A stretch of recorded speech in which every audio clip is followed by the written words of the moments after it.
lunes 2 de octubre. El día de hoy vamos a dar por inicio las actividades en el auditorio Miguel Stoppen Rometti y le voy a pedir al doctor Roberto Gómez Hidalgo que nos dé lectura del acta anterior. Gracias, doctor. Gracias, buenas noches a todos. En el auditorio, doctor Miguel Stoppen Rometti de la Sociedad Mexicana de Radiología e Imagen, siendo las 20 horas, el doctor Gerardo Villegas López declaró iniciada la sesión correspondiente a este día, dando la bienvenida y agradeciendo la presencia de la audiencia, la cual contó con 20 asistentes en el auditorio con la siguiente categoría: 5 socios titulares, un miembro asociado, 12 socios transitorios, 2 no socios y 7 asistentes vía streaming. Como primer punto del orden del día, el doctor Villegas invitó a la doctora Nora Rodríguez Pedraza para que diera lectura al acta informativa de la sesión anterior, la cual fue aprobada en sus puntos por los socios titulares. Como segundo punto, el doctor Villegas invitó a la concurrencia de los próximos cursos de la sociedad a celebrarse el 16º curso internacional de ultrasonido del 6 al 9 de septiembre de 2017 en el Hotel Marquis Reforma, Ciudad de México. Quinto curso internacional de resonancia magnética, Dr. Bernardo Boleaga Durán, del 11 al 14 de octubre en el Hotel Marquis Reforma, Ciudad de México. El próximo curso taller sabatino de mastografía y tomosíntesis, profesora titular, doctora Cecilia Rodríguez de la Parra, coordinadora, la doctora Araceli Cabanilla Segura, el 12 de agosto de 2017 en el auditorio de la Sociedad Mexicana de Radiología e Imagen, doctor Miguel Stoppen Rometti. Asimismo, informó a los asistentes de las próximas sesiones académicas del mes de agosto del presente. Con el siguiente punto, el doctor Villegas López dio la bienvenida a la ponente doctora Ana Gabriela Sánchez Pinto, médico radiólogo jefe del servicio del Hospital Infantil Privado. Después de agradecer su presencia, le invitó al podio para dar inicio a la sesión académica con el tema Hallazgos en Ginecología Pediátrica. Al terminar su participación, el doctor Villegas López agradeció a la ponente su exposición y dio por terminada el tema de la sesión reglamentaria de la sociedad e invitó a la audiencia a degustar el ambigú en sala de recepción. Se dio por terminada la sesión a las 21:30 horas.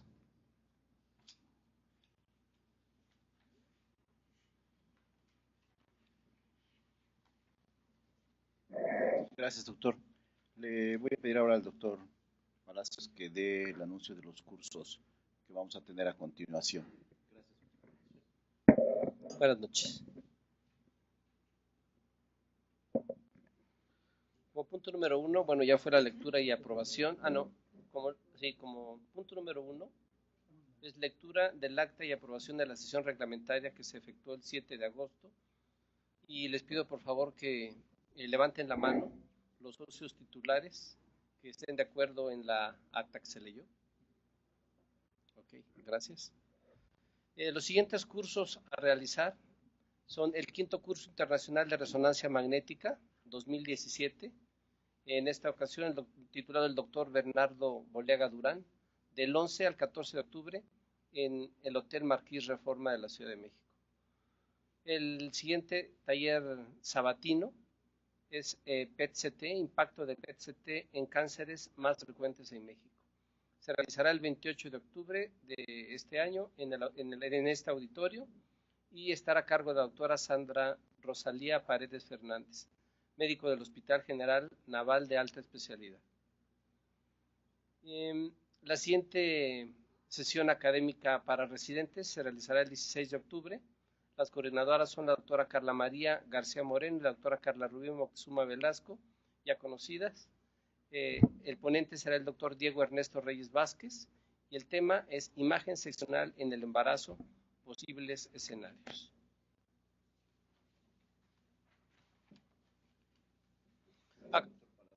¿Leo la sesión? Okay. Muy bien, a continuación estamos con el programa de la sesión actual del día de hoy, la sesión reglamentaria correspondiente al día 2 de octubre. Le damos la bienvenida a la doctora Cecilia Rodríguez de la Parra, es médico radiólogo, ella es egresada del Centro Médico Nacional, tiene la calificación agregada en mama, acaba de regresar del curso centroamericano que se llevó a cabo en Salvador la semana pasada. Y en esta ocasión el tema que nos va a dar es asimetrías y distorsiones. Le invitamos a pasar, doctora. Buenas noches.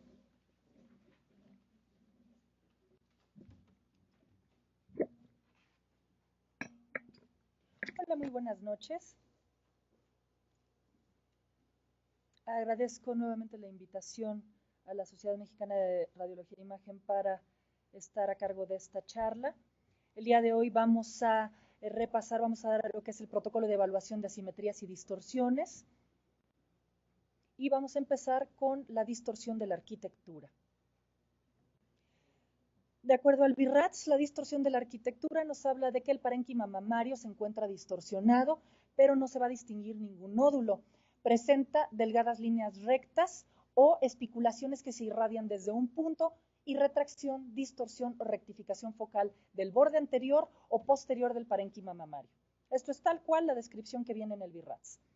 Aquí tenemos una imagen donde podemos observar la región retroareolar y podemos ver prácticamente una zona de distorsión de la arquitectura, viendo como parte de un centro y de ahí surgen las espiculaciones. Es importante saber que la distorsión de la arquitectura es la tercera causa más común de anormalidades mamográficas omitidas en los estudios 2D falsos negativos. Puede acompañarse de asimetría y calcificaciones. Aquí es importante mencionar que si no hay antecedentes traumáticos ni quirúrgicos específicos, el hallazgo de distorsión de la arquitectura puede ser sugerente de dos patologías básicamente, que serían el cáncer como tal o de una cicatriz radial. Aquí tenemos un ejemplo de cómo veríamos nosotros la distorsión de la arquitectura. Es como si estuviéramos en un aeropuerto prácticamente, y de ese aeropuerto salen muchos vuelos. Prácticamente esa sería la imagen de cómo estamos viendo nosotros la distorsión. Aquí tenemos el ejemplo de cómo es de un punto central y cómo surgen prácticamente todas esas líneas, todas las espiculaciones hacia diferentes puntos. Las líneas pueden no dirigirse todas en todas direcciones o ser simétricas a un punto central, como es este caso, que tenemos un solo aeropuerto, pero que de ahí prácticamente los vuelos salen casi todos en paralelo o hacia el sur, pero no vemos que vengan hacia otro lado. Y tenemos la representación en imagen con parte de un punto central, pero no todas las líneas se dirigen en todas las direcciones y vemos como prácticamente es la retracción hacia la región anterior. Y en este caso, sin una masa visible. Aquí en este caso, cuando llega a haber masa, se identifica con bordes espiculados y tenemos la zona de distorsión o de asimetría asociada, incluso de calcificaciones. En este caso nada más vemos la masa y la zona de la distorsión asociada.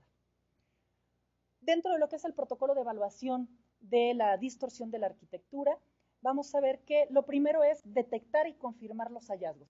Primero tenemos que detectar y ver, ¿por qué? Porque tenemos que las distorsiones de la arquitectura pueden ser hallazgos sutiles. Entonces, ¿cuáles son los posibles errores en relación al diagnóstico de estas? Primero, y más importante, bueno, el no reconocer que estamos ante una distorsión de la arquitectura sutil. El que interpretemos nosotros un cruce de líneas normales vasculares, de tejido, con una distorsión. ¿Qué otro error podemos tener en base a esto? El que podamos interpretar una distorsión postquirúrgica como una lesión sospechosa. Confundir una lesión significativa con una distorsión postquirúrgica, que realmente ahí no tendríamos lesión, o no reconocer una lesión nueva que se asiente en una cicatriz previa. Okay. Segundo punto, tenemos que identificar la distorsión en las dos proyecciones, tanto la cráneo-caudal como la oblicuo medio lateral. ¿Qué tenemos que hacer aquí? Descartar que nuestro hallazgo sea una sumación de imágenes o confirmarlo y localizarlo en las dos proyecciones. Aquí lo fácil es, si ya lo detectamos en las dos proyecciones, prácticamente ya vamos dirigidos más hacia la biopsia. Tenemos que diferenciar entonces que no sea una sumación de artefactos, que no sea una sumación o sobreposición de ligamentos de Cooper, de conductos, de vasos, y tener en cuenta que casi cuando nos equivocamos en esas ocasiones es porque no parten de un punto central, prácticamente es un entramado y un cruce como tal y no realmente que surjan de un punto central. Son líneas que se extienden más allá o a través del hallazgo. Aquí tenemos, por ejemplo, una distorsión de la arquitectura que vemos en la proyección cráneo-caudal y oblicuo-medio lateral. Vemos como prácticamente se confirman las dos proyecciones, lo cual nos está hablando de que es un hallazgo real el que estamos viendo. Tenemos aquí un ejemplo. Vemos aquí dos imágenes en las cuales, ¿qué es lo que más va a llamar la atención? Aparte de este que hay aquí por acá arriba, tenemos una zona de distorsión de la arquitectura en la región posterior, en la interlínea de los cuadrantes internos izquierdos, que se encuentra adyacente al pectoral, y le vamos a hacer un cono de compresión. Y vemos cómo está esa zonita de distorsión que quizá al principio nada más veíamos como tejido. Obviamente esta está muy marcada porque tenemos un tejido graso alrededor. Pero ¿qué pasa cuando nada más la vemos en una proyección? Aquí tenemos que hacer proyecciones adicionales. ¿Con qué fin? Con el fin de saber si nuestra lesión persiste o si es sumación de tejidos. Entonces, ¿qué vamos a hacer? Compresión localizada con o sin magnificación, una proyección lateral o proyecciones rodadas. Obviamente, ya en muchos casos nuestros equipos cuentan con tomosíntesis, lo cual prácticamente sustituye este paso de la exploración de nuestra mama o complementarla en dado caso. ¿Qué pasa? Aquí tenemos una zona de distorsión de la arquitectura que al realizar nuestro cono de compresión, nuestra compresión localizada, nos ayuda a disminuir el espesor de la mama, elimina las estructuras sobrepuestas y nos va a ayudar a mejorar o nos va a realzar lo que es la visualización de las distorsiones reales y puede deshacer falsas lesiones. Entonces, si creíamos que había quizá un nódulo o alguna otra cosa asociada, pues lo vamos a poder nosotros definir claramente aquí. Aquí tenemos otro ejemplo. La distorsión verdadera va a persistir y se va a ver más pronunciada en los conos de compresión, además de que nos va a ayudar para poder ver si está alguna masa asociada, si hay alguna simetría también asociada a este hallazgo o si hay calcificaciones. La proyección lateral también nos va a ayudar a confirmar la lesión que ya vimos en alguna proyección, en el caso del oblicuo medio lateral, y nos va a permitir determinar si la lesión está externa o interna. La siguiente proyección que vamos a hacer nosotros, ¿cuál va a ser? Las proyecciones rodadas. ¿Para qué nos van a servir las proyecciones rodadas? Prácticamente como se muestra aquí en las imágenes. Nos van a ayudar, las vamos a realizar en proyección cráneo-caudal y nos va a ayudar a que nosotros podamos separar una lesión o juntarla más, dependiendo de dónde esté localizada y ver si está superior o está inferior. Podemos definir nosotros con estas proyecciones dónde va a estar y por lo tanto podemos separar una distorsión de una masa o podemos nosotros ver si lo que estamos viendo realmente es una lesión o nada más es tejido. En esta imagen tenemos una zona de distorsión de la arquitectura en la cual se le va a proceder a hacer una rotación y nos va a ayudar a ver si la lesión es real o no y si es superior o inferior y que no vemos en otras proyecciones. Aquí hacemos la proyección rodada y ¿qué es lo que vemos? Que prácticamente no hay lesión. En este caso es únicamente tejido y únicamente estábamos viendo sobreposición de estructuras. Aquí en este caso, si nosotros tuviéramos esa lesión, le hacemos la proyección rodada y desaparece, prácticamente no tenemos ningún hallazgo. Podemos, obviamente, observando el resto de nuestras mamas, podemos decir prácticamente que es un hallazgo benigno. Estamos ante un BIRATS 2. Obviamente, esperamos que ya revisamos el resto de la mama, no encontramos ningún hallazgo y el hallazgo preocupante desapareció con nuestras proyecciones adicionales. ¿Qué pasa cuando nosotros vemos una distorsión de la arquitectura con tomosíntesis? Este es un caso, bueno, para los que no hayan visto ya lo que es la tomosíntesis, son cortes que se van a realizar como si fuera una tomografía de la mama en un ángulo que va desde 7 grados, obviamente hay menores, pero las que más difusión tienen son que van de 7 grados hasta 25 grados en un arco total, o sea, hasta 50 grados si lo quieren ver así, y nos va a definir estructuras por planos. ¿Qué tenemos en la primera imagen? Tenemos una proyección cráneo-caudal donde si tratamos de ver, realmente es una mama muy densa, en la que difícilmente podemos ver, a menos que ya tengan su ojo entrenado, y quizá podemos ver esta zona. Aquí es prácticamente la misma mama, nada más que al corte de tomosíntesis podemos ver claramente la zona de distorsión y para eso nos va a ayudar en este caso la tomosíntesis. Estamos pensando que no le estamos haciendo las proyecciones, en dado caso estamos haciendo la tomosíntesis y ya nos ayuda a determinar que nuestra lesión sí es real. Vemos la misma proyección, pero en proyección oblicua, volvemos a ver nuestra misma mama densa, no vemos también la imagen, pero en la imagen de tomosíntesis vemos cómo está ese punto central y cómo desde ahí se irradian las líneas rectas que parten desde ese punto. Tenemos aquí otro ejemplo, vamos a tener aquí otro ejemplo de una distorsión de la arquitectura. Si alguien, no sé si la pueda ver claramente, alguien puede decir ahí si hay alguna patología. ¿Alguien se anima a decir si hay algo? No se anima, no se anima.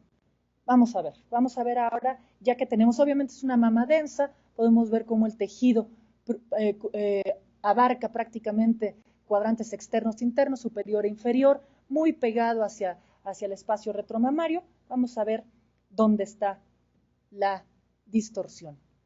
El corte de tomosíntesis nos permite ver claramente en la otra, a diferencia de la imagen anterior, cómo vemos esta imagen, todas partiendo desde un punto central en 4 direcciones, como si fuera literalmente como de película, una estrella ninja, y podemos ver cómo se distribuyen estas espículas y vemos la proyección oblicua, como ahí también estaba la imagen, pero no la habíamos podido definir adecuadamente desde nuestra proyección en 2D. Y vemos aquí cómo claramente la tomosíntesis nos indica a qué altura de la mama, en qué punto se encuentra esta distorsión, y en este caso tampoco vemos un hallazgo asociado. ¿Qué viene ahora? Ya tenemos la distorsión de la arquitectura. Ahora vamos a ver si hay alguna correlación con alguna lesión por ultrasonido. Entonces, la ecografía mamaria sigue siendo complementaria. Obviamente, si vemos el caso anterior, prácticamente ya con eso podemos hacer el diagnóstico de distorsión de la arquitectura y mandarla a biopsiar. Pero, ¿qué es lo conveniente? Hacerle un ultrasonido, hallar la correlación ultrasonográfica y que nos va a ayudar para confirmar, caracterizar y localizar las lesiones, la distorsión, y ver si hay alguna masa o si hay algún otro hallazgo asociado. Es importante pensar que las armónicas nos van a mejorar la conspicuidad de las lesiones y en algunos casos la imagen compuesta nos puede eliminar la sombra acústica, que puede ser un dato importante en el caso del carcinoma lobobillar invasor. Si tenemos la distorsión de la arquitectura, como en el caso que ya habíamos presentado, ya la tenemos ahí, la vamos a evaluar por ultrasonido.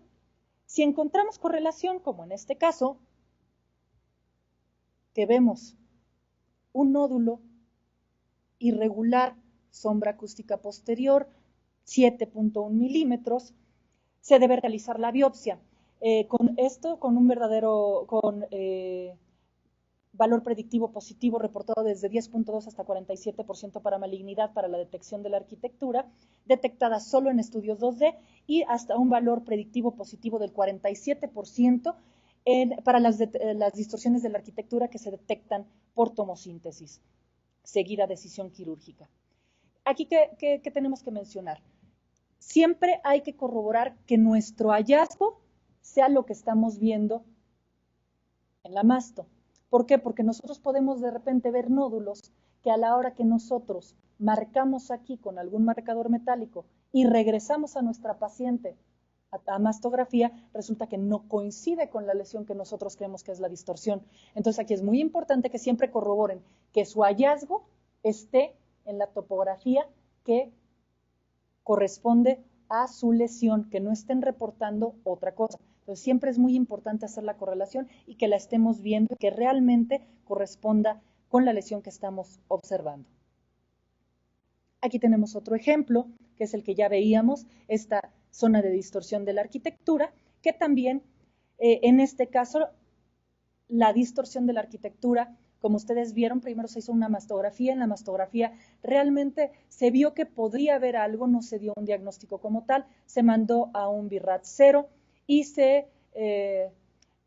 al contrario, de todas maneras, se realiza el ultrasonido, sale negativo el ultrasonido, aquí es muy importante, sale negativo el ultrasonido, y de todas maneras queda la duda y se le envía tomosíntesis. ¿Qué pasa cuando regresamos y se le hace la tomosíntesis, se ve que en efecto sí hay una zona de distorsión de la arquitectura bastante marcada. ¿Y qué hacemos? ¿Qué es lo que se debe de hacer si ya la estamos detectando? Tenemos que regresar a buscar ese hallazgo en el ultrasonido, no quedarnos con la duda. Tenemos que regresar. Ya tenemos la localización, ya sabemos dónde está, ya la vimos en las dos proyecciones. Entonces, ahora sí, ya sabiendo dónde está la lesión, vamos a regresar, calculamos nuestros cuadrantes y vamos a regresar a explorar ese mismo sitio. ¿Por qué?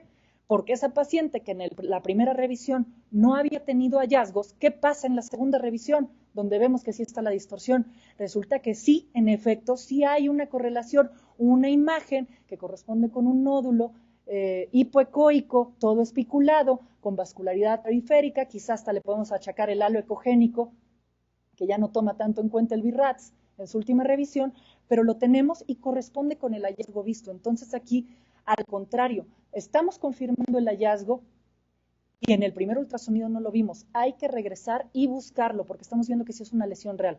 Entonces, lo vamos a buscar y asegurarnos que realmente no exista. En este caso, regresamos al ultrasonido y que vemos que la lesión sí existe, sí hay algo que nosotros podemos biopsiar por ultrasonido. Entonces, muy importante que si lo encuentran, regresen a buscarlo. Muy importante. ¿Por qué? Porque eso también les va a facilitar el que hagan ustedes su biopsia. ¿Por qué? Porque va a ser más fácil que ustedes le hagan a esa distorsión, le hagan un ultrasonido y lo dirijan con su biopsia, a que la manden a estereotaxia y que encuentren el lugar donde la hagan y que se la citen y que puedan hacérsela y que la señora quiera y se anime, y no un procedimiento muchísimo más sencillo, menos molesto, menos complicado, que sería el ultrasonido. Muy importante el no encontrar la correlación por ultrasonido. Si ya vimos, si en dado caso, en ese caso, hubiéramos visto que la distorsión no tiene una correlación ultrasonográfica, no debe de eliminar la consideración de biopsia. Ya la vieron y está espantosa. Están viendo que retrae tejido. No tiene un hallazgo por ultrasonido, pero ya la vieron. Muy importante no dejarla. Hay que picarla. La resonancia magnética puede llegar a ser útil, aunque la resonancia magnética no posee el suficiente valor predictivo negativo para evitar la biopsia. Entonces sí se la pueden hacer, pero si la siguen viendo fea, no les evita la posibilidad de que lleguen a hacer el piquete. En este caso tenemos la paciente que veíamos al principio, es una mujer de 52 años de edad con esa zona de distorsión retroareolar izquierda, y que le hicieron por alguna razón a esta paciente, no se le realiza ultrasonido, sino que se van directamente a resonancia. ¿Y qué descubren? Que esa zona de distorsión sí se confirma en la resonancia magnética, hay reforzamiento con el medio de contraste, estamos viendo cómo está aquí marcada. ¿Y qué pasa en la proyección de máxima intensidad? Vemos que en la proyección de máxima intensidad no nada más es la distorsión de la arquitectura, sino que aparte estamos viendo en esa misma zona tres focos o varios focos, diversos focos, por lo menos tres los mayores que podemos diferenciar en el área donde veíamos la distorsión de la arquitectura. Entonces, si tuvo un hallazgo, si tuvo una correlación, hay que picar. Obviamente, si la vemos aquí, ya vimos que sí se pueden ver por ultrasonido. Si hubiera tenido correlación por ultrasonido, tendríamos que haberle hecho la biopsia por ultrasonido. En este caso, suponiendo que no le hubieran encontrado nada en el ultrasonido y lo están viendo por resonancia, vamos a hacerlo por resonancia. El método por donde lo estén viendo y que sea más fácil es el método que deben de utilizar ustedes para biopsiarla. ¿Qué tenemos en cuanto a diagnósticos diferenciales que debemos de pensar? Suele representar carcinoma ductal invasivo o carcinoma lobulillar invasivo, rara vez carcinoma ductal in situ, y tenemos que ver que cuando se asocian calcificaciones suele sugerir carcinoma ductal invasor con un componente in situ. Es importante también la distorsión de la arquitectura sin las calcificaciones puede representar un carcinoma lobulillar invasor hasta en el 25% de los casos. Hay que recordar que el carcinoma lobulillar invasor no es su típico nodulito especulado, sino que prácticamente estos suelen ser así como plastas de tejido, como acumulación de tejido que vemos diferente al lado contrario, pero que no podemos establecer que realmente haya algo en ese sitio.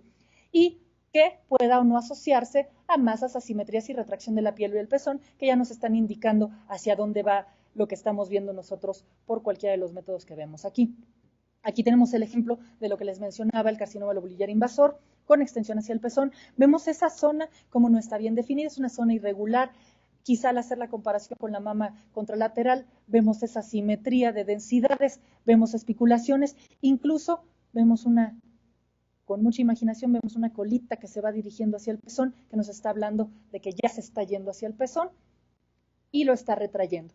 Vamos al ultrasonido, se confirma que esta imagen sí corresponde, sí tiene un hallazgo ultrasonográfico, lo mismo una zona mal definida, un nódulo mal definido, irregular, con ese alito hiperecogénico y la sombra acústica, que fue un carcinoma lobular con extensión hacia el pezón. ¿Qué otra cosa tenemos que ver? Incrementa la sospecha si hay un hallazgo palpable. Si nada más tenemos la distorsión, todavía podemos tener duda de si existe o no, pero si ya tenemos un hallazgo palpable o estamos viendo calcificaciones asociadas, ya es muchísimo más fácil que nosotros vayamos pensando hacia un diagnóstico maligno a que pensemos que pueda ser únicamente tejido. Dentro de las causas benignas, aquí hay que hacer hincapié en dos cosas. Los cambios posquirúrgicos que nos suelen dejar las espiculaciones, nos suelen dejar esa zona de distorsión, que idealmente, ¿qué pasa? Va a disminuir con el tiempo. Entonces, si nosotros vemos que con los previos tenemos un aumento de la cicatriz o vemos que está ligeramente aumentada de densidad, tiene cambios con respecto a los anteriores, hay que pensar que eso es sospechoso y que debemos de picar nuestra lesión.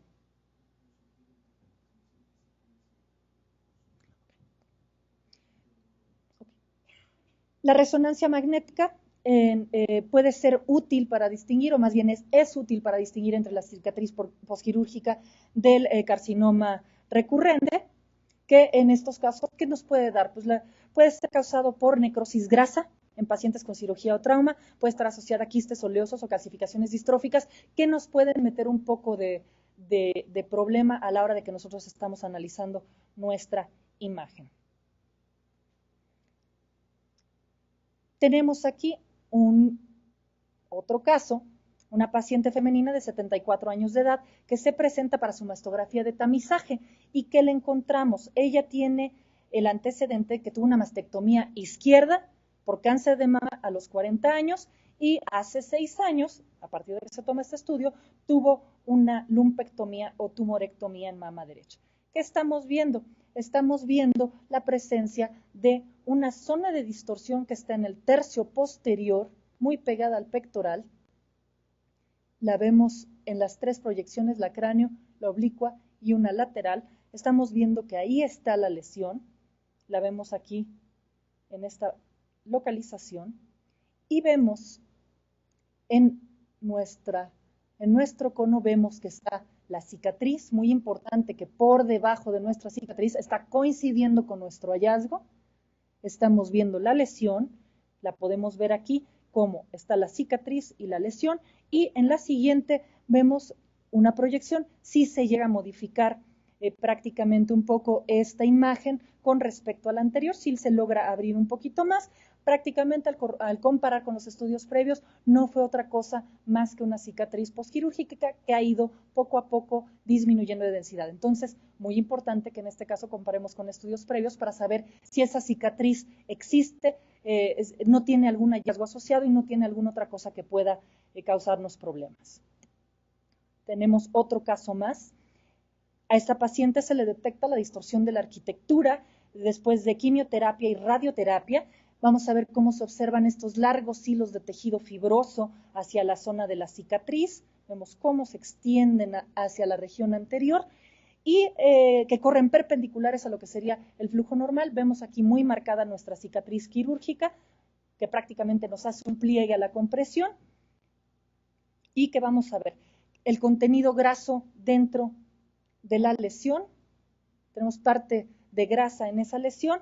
A la biopsia por estereotaxia, esta paciente sí se manda biopsia por estereotaxia. La biopsia por estereotaxia en este caso, ¿qué fue lo que marcó? Únicamente confirma tejido mamario fibrótico, parte de la misma cicatriz, que ya para el momento en el que se realiza esta mastografía, esta compresión, ya empieza a tener calcificaciones, ya hay necrosis grasa, que se puede presentar como distorsión de la arquitectura, por eso es importante saber si existe o no el antecedente quirúrgico, en la cual predomina ya la proliferación fibroblástica en la respuesta reactiva y vemos que ya está calcificando nuestra lesión. Entonces ya la vemos calcificada, ya le hicimos estereotaxia, sabemos que es una lesión benigna, que realmente es una distorsión, pero realmente no es una distorsión patológica, simplemente es una distorsión posquirúrgica. Aquí también hay que pensar, vamos a ver lo siguiente, cicatriz radial y lesiones por adenosis esclerosante también se pueden presentar como distorsión de la arquitectura, aunque se refiere que cuando son cicatrices radiales, las espículas suelen ser más largas y delgadas y no hay una masa central, lo que produce la apariencia de estrella negra. No son típicamente palpables. Las cicatrices radiales no suelen asociarse con nódulos, no suelen asociarse a otras cosas y pueden ser planares y pueden llegar a cambiar. O sea, son lesiones reales que pueden llegar a tener cambios en las diferentes proyecciones. Tenemos aquí la compresión localizada de una zona de distorsión de la arquitectura con centro radiolúcido, parte de una zona central, pero ¿qué pasa al hacer el ultrasonido? Sí corresponde con un hallazgo ultrasonográfico, igual vemos el nódulo ligeramente ecogénico, con centro hipoecoico, sombra acústica posterior y vemos cómo está la reacción periférica. ¿Qué fue esta lesión? Una lesión esclerosante compleja. Aquí vamos a ver que la mastografía, obviamente lo difícil de todo esto es que la mastografía nunca nos va a poder definir entre causas benignas y malignas. Por eso el problema es muy buen método de screening, pero todavía no nos puede definir qué es bueno y qué es malo al 100%. La distorsión de la arquitectura, que no sea explicada por una cirugía, que vemos que coincide, que no coincida, se le asigna VIRATS 4 o 5, se debe de realizar biopsia. Muy importante cuando es con sistemas de aspiración al vacío, es muy importante dejar marcador metálico porque nos podemos estar llevando la lesión completa y eso no nada más en la distorsión de la arquitectura, en cualquier lesión que estén biopsiando, recuerden que son biopsias bastante gruesas y se pueden llevar la lesión, entonces es muy importante dejar marcador metálico. ¿Por qué? Porque si no dejamos marcador metálico y esa muestra resulta no ser una cicatriz radial, ser algo benigno, entre comillas, sino resulta ser algo patológico, no tendríamos sitio de dónde vamos a resecar los márgenes. Entonces siempre es muy importante que dejemos un marcador de corte con aguja gruesa o escisional. Es importante, fundamental, se vayan con el recuerdo de nunca hay que dejar una distorsión de la arquitectura como VIRATS 3. Las asimetrías sí las podemos dejar en un VIRATS 3, nunca una distorsión se puede o se debe de quedar como VIRATS 3. ¿Qué errores tenemos en el manejo? Precisamente asumir que representa tejido cicatricial en pacientes con cirugía previa. Si a esa paciente no le hacemos la biopsia y comprobamos que es un tejido fibrótico, podemos estar cayendo en el error de pensar que representa tejido cicatricial y nada más. Volvemos al consejo, marcar las cicatrices y determinar que realmente coincida su hallazgo mastográfico con su hallazgo ultrasonográfico en caso de realmente haberlo. Dato importante. Las cicatrices benignas desaparecen entre los 5 y los 10 años. Las cicatrices, al remover un tumor, lo que sería una lumpectomía, una tumorectomía, pueden tardar un poco más de tiempo. Hay que tener eso en consideración al revisar los estudios previos. Y lo último en errores en el manejo, más importante aún, no reasegurarse con la historia de los hallazgos. No el hecho de que sea una cicatriz quirúrgica, el que ustedes vean la distorsión, no les asegura que realmente eso sea exclusivamente la distorsión y más si no tienen estudios previos con los cuales comparar. La historia de trauma en el sitio de la distorsión también puede ser un factor de confusión porque podemos estar confundiendo dos lesiones, estar coexistiendo y estar confundiendo una con otra. La presencia de calcificaciones benignas cerca de un área de distorsión tampoco nos está asegurando que sea necrosis grasa y que sea benigna nuestra lesión, o grasa dentro de la misma tampoco les garantiza que pueda ser una cicatriz radial y dejarla ahí, ahí se va. Y por último, asumir que una distorsión estable es benigna. ¿Por qué? Porque los cánceres lobulillares invasores son de lento crecimiento y podemos estar apapachando una distorsión de la arquitectura que siempre fue un cáncer y que simplemente por el hecho de que no avanzaba en su tamaño y nos dimos cuenta hasta los 10 años que ya tenía una bola, que realmente era un cáncer y no era nada más una distorsión o como cicatriz o simplemente una distorsión que tomamos como asimetría y la dejamos pasar. Ahora bien, ya cubrimos el espectro de la distorsión de la arquitectura, ahora nos vamos al otro extremo, que son las asimetrías. De acuerdo al VIRATS, las asimetrías son un espectro de hallazgos mamográficos que representan depósitos unilaterales de tejido fibroglandular que no pueden considerarse un nódulo radiodenso. Dentro de los tipos de asimetrías tenemos las que se ven en una proyección y las que se ven en dos proyecciones. Si tenemos en una proyección, tenemos una asimetría bilivulgar. Pero si tenemos ya mama, en nuestras dos proyecciones ya la estamos ubicando, ya cae en otra categoría, desde una asimetría global, una asimetría focal y una asimetría en desarrollo.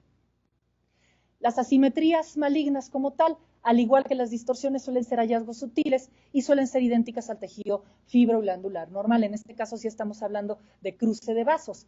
Importante, en un estudio hasta el 40% de los cánceres de intervalo que eran visibles de forma retrospectiva se observaban como asimetrías. Hay que recordar que en el retroscopio, al ver los estudios previos, es muy fácil decir, pues ahí estuvo todo el tiempo, siempre tuvo la lesión.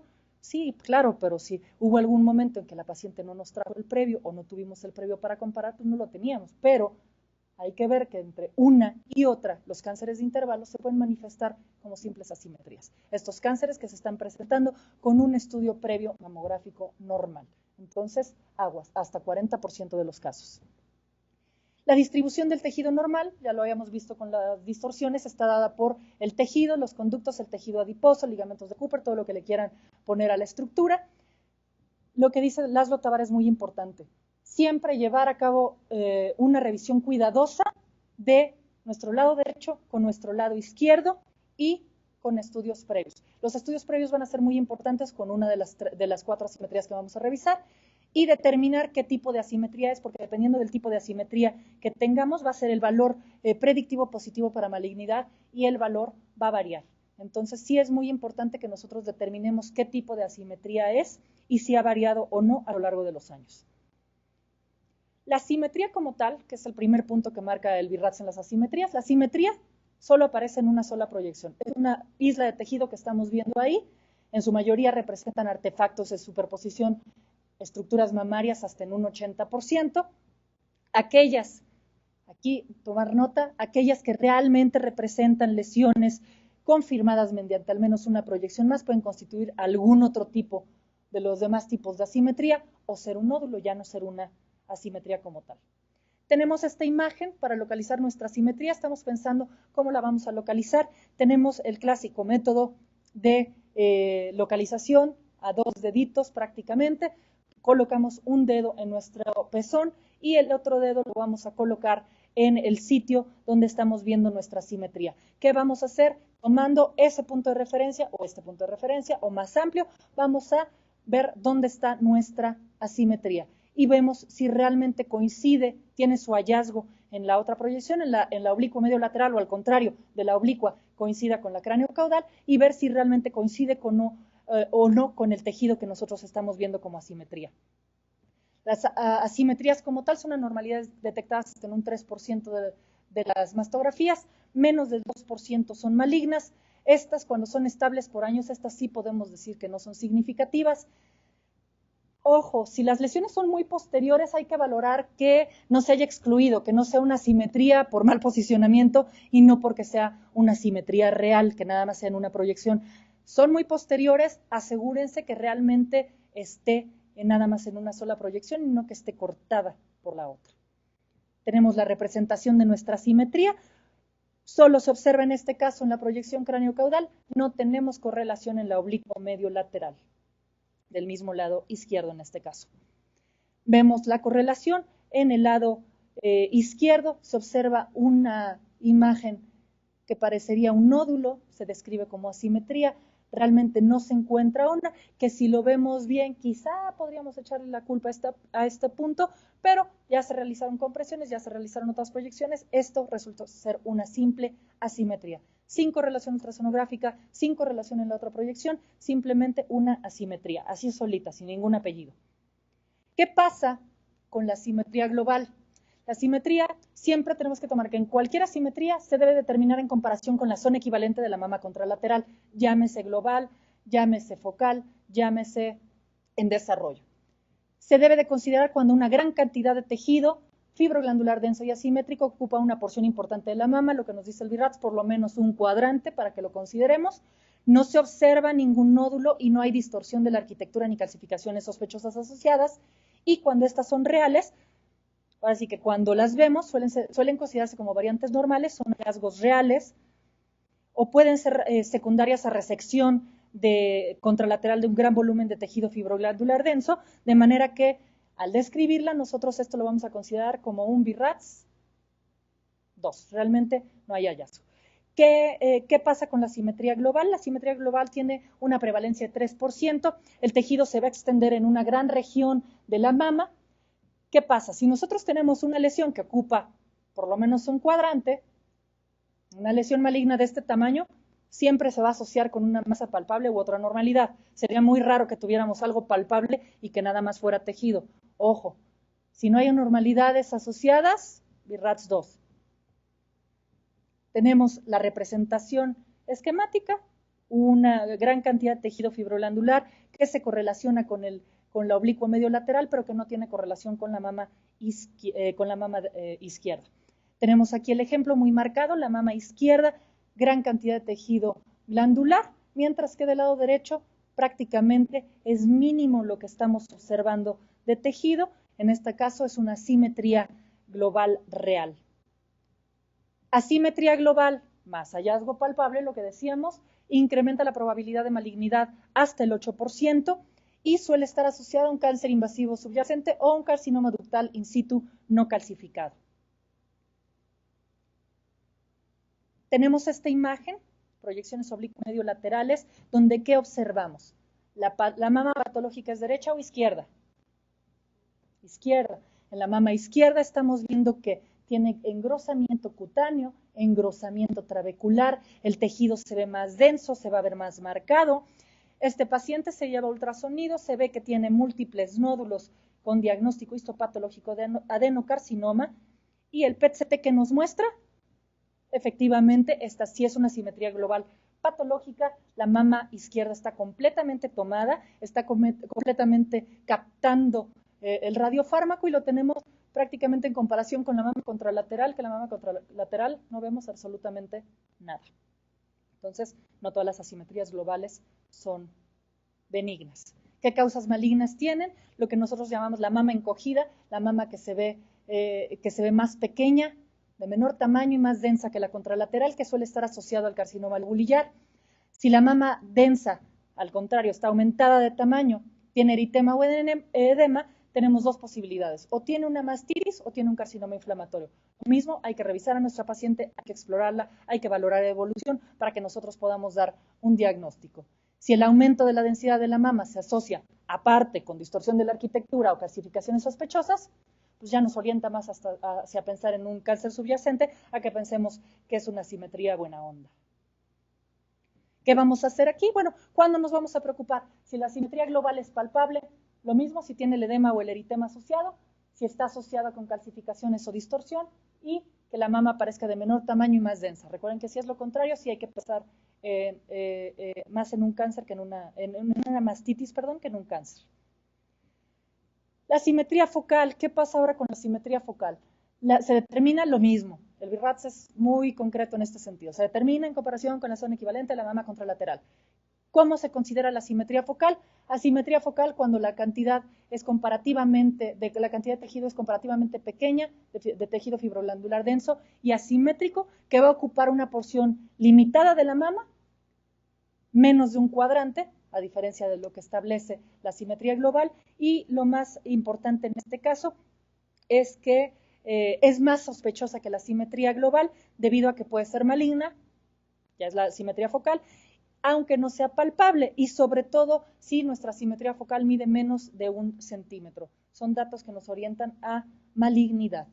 Vamos a ver que se observa en diferentes proyecciones mamográficas, tiene más o menos el mismo aspecto, no cambia tanto entre una proyección y otra, carecen del borde convexo y el aspecto claramente reconocible de un nódulo. Su borde es cóncavo y suele estar intercalado con grasa. Tenemos la representación de la simetría focal, que si recuerdan las imágenes que veíamos anteriormente, aquí realmente se ve exactamente igual la simetría focal en la craneocaudal que en la oblicuo medio lateral. Obviamente no siempre las van a ver así, van a variar un poquito entre una y otra proyección, pero no es tanto el cambio. Tenemos una simetría focal en el tercio posterior del cuadrante superoexterno derecho, igual tercio posterior, por eso muy importante que siempre revisemos nuestros tercios posteriores, siempre revisar la zona pegada al pectoral, la vía láctea, ahí donde todo puede pasar, siempre vamos a encontrar ahí las lesiones, nunca se les pase de largo, por favor. Otra zona de asimetría focal que si quizás si nos vemos más quisquillosos y queremos empezar a ver más cosas, podríamos determinar hasta quizá no una zona de asimetría focal, sino una zona de distorsión. Hay que estudiarla para saber qué es realmente y qué manejo le vamos a dar. El manejo, si se encuentra la asimetría focal en una mastografía de screening o de tamizaje, pues bueno, va a depender en qué etapa esté. Hay que esperar un ultrasonido, una mastografía diagnóstica. Obviamente, ¿qué pasa? En nuestras prácticas clínicas suele estar esto muy combinado. No solemos hacerlo tan tajante. ¿Por qué? Porque nuestras mastografías de screening luego se transforman a la vez en diagnóstico. Ahí mismo le decimos a la paciente que le hacemos o ni siquiera le decimos, sino simplemente le hacemos las proyecciones adicionales y la pasamos al ultrasonido y ya se va con una masto screening diagnóstica. Entonces, hay que ver que esto no es estricto, quizá los estadounidenses sean un poco más tajante en esto, nosotros no lo podemos hacer tan tajante, nuestras prácticas clínicas nos permiten el volver las mastografías de screening en tamizaje, en diagnósticas, perdón, y poder hacerles los otros estudios ahí mismo. Obviamente las mastografías de tamizaje que se realizan en los camiones, eso sí, lo que se toma ahí hay que rellamar a la paciente y seguirla explorando, pero en la mayor parte de las prácticas clínicas casi todo lo podemos hacer en el momento, siempre platicando con nuestra paciente. Las asimetrías focales que detectamos en el tamizaje suelen tener una probabilidad de malignidad del 0.5 al 1% cuando no se asocian a distorsión de la arquitectura, a micros, a lesiones ocultas en la mamografía de diagnóstico o en la ecografía realizadas posteriormente. Se va a consignar como un BIRATS 3 con seguimiento mamográfico a corto plazo y la posterior vigilancia. La mayor parte de estas van a representar islas de tejido normal, son hallazgos BIRATS 3 si no hay otros hallazgos clínicos, mamográficos, ultrasonográficos asociados, como veíamos lo mismo con la distorsión, si ya se está asociando a un nódulo, si ya nos representa alguna otra cosa, ojo, ya no es un BIRATS 3, ya estamos pensando, si es puro tejido, mandar un BIRATS 2, si es alguna otra cosa, del 4 para arriba, dependiendo de lo que estén observando. Idealmente, son menos del 2% de malignidad. Las asimetrías focales que permanecen estables en un seguimiento de 2 a 3 años tienen asociada realmente una probabilidad de malignidad nula, mínima, entonces ya no tenemos ningún problema con estas. Aquí vemos dos patologías. Tenemos una asimetría focal en el tercio posterior del cuadrante superior externo derecho y también tenemos una asimetría que no tiene correlación en la mama izquierda. Aquí estamos hablando de dos asimetrías, una focal con una asimetría seca, una asimetría solita. Hay que explorarlas las dos, hay que revisar si realmente existen o no existen. Se lleva ultrasonido, la del lado izquierdo se corrobora que efectivamente no hay absolutamente nada, pero en el lado derecho, en el tercio posterior, sí estamos viendo que existe una zona irregular. ¿Qué pasa con la asimetría en desarrollo? Aquí es muy importante. Si tenemos los estudios previos, podemos hablar de asimetrías en desarrollo. Va a ser muy difícil que nosotros con un solo estudio podamos decir que es una asimetría en desarrollo, prácticamente imposible. Son asimetrías focales, pero ¿qué pasa con estas? Son nuevas, son más grandes o más evidentes que en las imágenes anteriores. Entonces, si nosotros en el estudio anterior no vemos nada y tenemos el estudio nuevo y vemos una asimetría focal, una asimetría, ya la consideramos como asimetría en desarrollo. Más grande, más evidente con respecto a los estudios previos. Agua pasa por mi casa, hay que fijar nuestra atención en este tipo de lesiones. 15% van a representar lesiones malignas que pueden ser carcinoma invasor, ductal in situ o ambos, una mezcla de los dos. Exige seguir estudiando estos casos con otros métodos de diagnóstico, nunca quedarse con él, pues sí, está ahí, parece bonita, quizá cambió un poquito en la otra proyección, no hay que hacerle nada, hay que efectuarle biopsia a menos que el hallazgo presente características de benignidad. Representación esquemática, vemos en la primera imagen, vamos a poner que esta es la del 2016 y viene en el 2017 en la imagen de junto con la misma simetría, pero más grande y más densa. Entonces tenemos la comparación con el estudio previo. En este caso sí podemos decir que estamos teniendo una simetría en desarrollo. Aquí tenemos un ejemplo. La paciente va en intervalos de 2 años. Al principio prácticamente no le hacemos caso, quizá un poquito de tejido, no hay tanto interés en la primera imagen, pero ¿qué pasa cuando nosotros la vamos viendo al seguimiento? Vamos viendo cómo tenemos una simetría que va creciendo poco a poco hasta la mastografía actual, donde ya podemos decir, ya el BIRATS nos dice, ya no es una densidad asimétrica que va cambiando, no, ya es una asimetría en desarrollo que estas forzosamente hay que estudiarlas. Causa benigna, cualquier cosa en la mama, el tejido mamario benigno, los quistes, los fibroadenomas, la necrosis grasa, las cicatrices, todo les puede dar una asimetría en desarrollo. Causas malignas, lo mismo, todos los carcinomas invasivos les puede dar. ¿Cuál? Ductal, lobulillar, mixto, mucinoso tubular, el in situ y el linfoma primario. Prácticamente todo lo benigno, todo lo maligno puede representar una asimetría en desarrollo. Estas asimetrías las detectamos en screening, son hallazgos únicos que van a depender de la distribución de la mama contralateral. Ojo, pues cuando no tenemos la mama contralateral para tener la comparación, hay que tener los previos con la misma mama para que sepamos si está en desarrollo o no está en desarrollo y que sea realmente una simetría. Entonces, mucho ojo con esta imagen.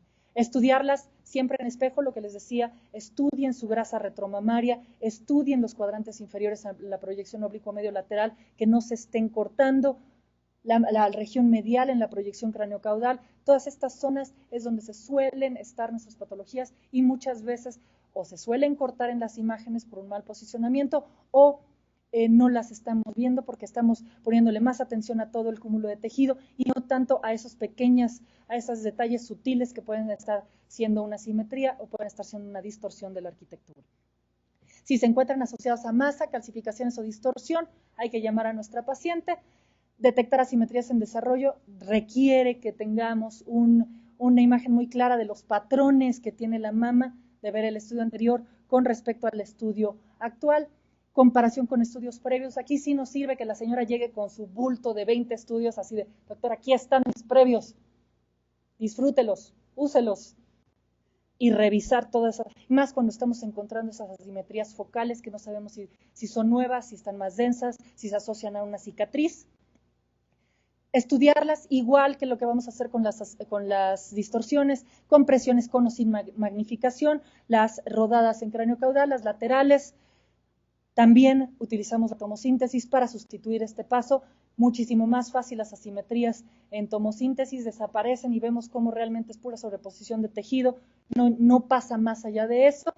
Manejo, lo mismo, si es sumación de tejido, si no se encuentran otros hallazgos, BIRATS 2 sencillito, 1 o 2, dependiendo que estamos viendo, obscurecida o parcialmente indefinida o parcialmente definida, vamos al ultrasonido, vamos a buscar qué hay ahí debajo.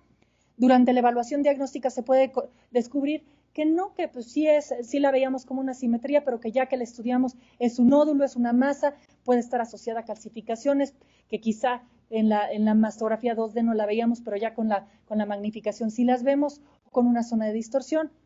Sencillo, masto, ultra y ocasionalmente resonancia si no nos está resolviendo lo anterior. ¿Qué pasa?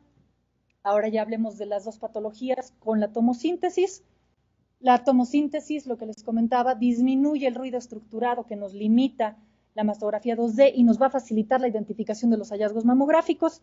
En la mastografía 2D, 12 a 45% de los cánceres omitidos suelen ser distorsiones. Las cicatrices radiales detectadas por tomosíntesis se han asociado con malignidad tras decisión quirúrgica con una tasa de hasta 29%. Ojo, ¿qué es lo importante de la tomosíntesis? Que hay lesiones que no van a ver por mastografía, no van a ver por ultrasonido y no van a ver por resonancia y van a ser lesiones tomo only, únicamente visibles por tomosíntesis. Que en estudios recientes estas se han asociado con menores grados de malignidad, sí, pero únicamente se ven en tomosíntesis. Entonces, nos meten una variable más, que es un estudio nuevo, es un estudio bastante padre para realizar, es un estudio bastante completo, pero ¿cuál es el problema? Que podemos detectar una zona de distorsión que no se ve por ningún otro método más que por tomosíntesis. Entonces, aguas con estas lesiones.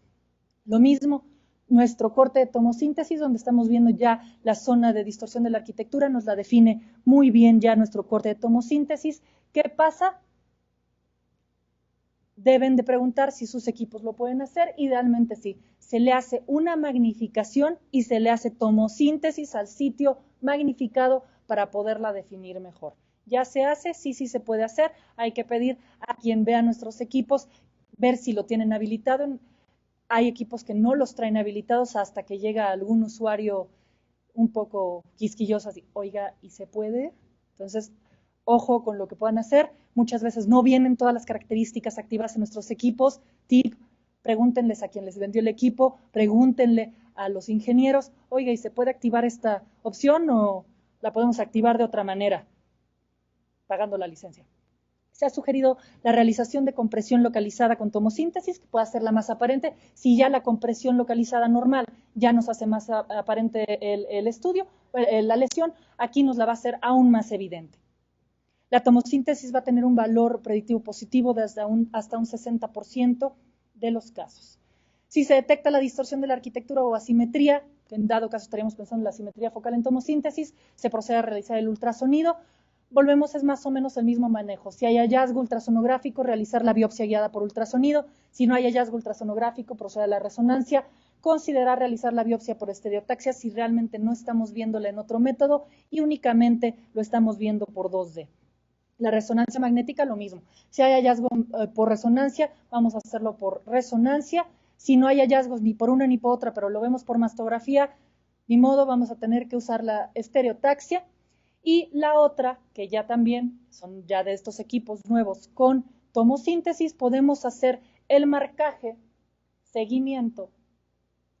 Podemos hacer la tomosíntesis para hacer ahí la biopsia, que sería la primera opción. Hacer el marcaje en tomosíntesis o hacer el seguimiento a corto plano con tomosíntesis. Entonces, si no hay hallazgo ni por uno ni por otro, y no se puede realizar porque quizá la lesión es muy posterior o no se puede, por la causa que ustedes quieran, realizar la estereotaxia, podemos poner la aguja con guía por tomosíntesis, donde ya podemos ver justo el corte donde está nuestra lesión, y si en dado caso no lo tenemos, que en la mayor parte de los casos aún no lo tenemos, consideramos el seguimiento a corto plazo si ya lo estamos viendo. Entonces, aguas con el manejo. ¿Cuáles son nuestras conclusiones? Bueno, la distorsión de la arquitectura y las asimetrías, como vimos, las dos son hallazgos muy sutiles que necesita que estén revisando una y otra vez sus estudios. En algunos casos solo se detectan con la ayuda de algún estudio complementario o tras años de seguimiento, como en el caso de la asimetría en desarrollo. La tomosíntesis y las proyecciones complementarias están dirigidas a confirmar o descartar la imagen que vemos en las proyecciones convencionales. Ya vimos como una imagen, la tomosíntesis es muy sencillito, el corte y ya no pasa nada. Cuando no tenemos el recurso de la tomosíntesis, hacer nuestras proyecciones es lo más natural. Los diagnósticos diferenciales para las lesiones que se manifiestan como distorsiones y asimetrías incluyen de todo, patologías benignas y patologías malignas. Patologías benignas como las cicatrices radiales y otras lesiones proliferativas benignas, patologías malignas como cáncer invasor ductal o lobulillar. Y el manejo de las lesiones suele involucrar siempre otras modalidades. Es raro que nos quedemos nada más con la mastografía, siempre nos vamos a ultrasonido resonancia y estas van a llevar a la realización de la biopsia. Siempre pensando que si nuestra sospecha es lo suficientemente fuerte, aunque no se ve en ultrasonido resonancia, hay que biopsiar nuestra lesión, ya sea con sistemas de vacío, lo que comentábamos, con aguja de corte gruesa o por estereotaxia. Y con esto damos por terminado nuestra sesión. Nada más les dejo rápidamente el esquema de lo que hacemos muy sencillo de la distorsión de la arquitectura, dependiendo si es visible en dos proyecciones o no es visible en dos proyecciones. Esto es lo que nosotros realizamos, es más o menos lo que vimos ahorita en la plática, depende si es una, si sí se ven las dos, si no se ven las dos, eso en cuanto a distorsión de la arquitectura. Y en el segundo caso tenemos el diagrama de flujo de qué pasa con las asimetrías, dos proyecciones, muy sencillito la asimetría simple y llana. Si ya no estamos teniendo estudios previos, ya podemos hablar de si hay o no en desarrollo. Si no tenemos los estudios previos, ya tenemos aquí si es una asimetría focal, una asimetría global y el desarrollo que vamos a tener. Prácticamente todo lo vimos ahorita muy rápido. Estos son diagramas de flujo que los pueden encontrar en varios artículos y que prácticamente nos dicen cómo dirigirnos una vez que encontramos estas lesiones. Muchas gracias por su atención.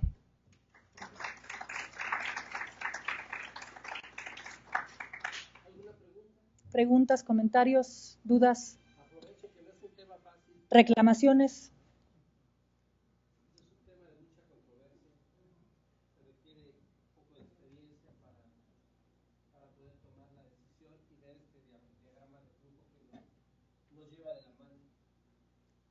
Es muy importante siempre, recuerden, cuando incluso, aunque la tomosíntesis pueda ser un estudio muy sencillo que nos ayuda con cortes, la tomosíntesis también requiere de su tiempo, también requiere de estar revisando una y otra vez las imágenes. Muchas veces incluso en la tomosíntesis son lesiones sutiles, entonces no es nada más decir, pues sí, ya sustituí las proyecciones convencionales, ahora sí nada más con la pura tomosíntesis. También la tomosíntesis lleva su esfuerzo, también la tomosíntesis alarga sus tiempos de lectura, pero es una herramienta bastante útil para el estudio precisamente de estas lesiones que pueden llegar a ser únicamente vistas por mastografía o únicamente por tomosíntesis. Entonces son herramientas muy prácticas que deben de utilizar y siempre saber no quedarse nada más con eso, siempre estudiar más allá de la lesión. Como vieron el ejemplo, como teníamos la mastografía, se le hizo un ultrasonido aparentemente normal, regresar, si ya estamos viendo en la tomosíntesis un hallazgo, regresar a un ultrasonido dirigido, ya le hicimos el resto, vimos que no había nada, regresar, buscar nuestra lesión, confirmar si es real o no, para nosotros poder decidir qué manejo se le va a dar. ¿Alguna otra dudas, preguntas, comentarios? Nada más. Muchas gracias por su atención. Nada más queremos felicitar a la doctora Ceci por su tema, bien desarrollado, un tema complicado. Y gracias por participar. En nombre de la Sociedad Mexicana de Radiología, le entregamos esta carta de agradecimiento.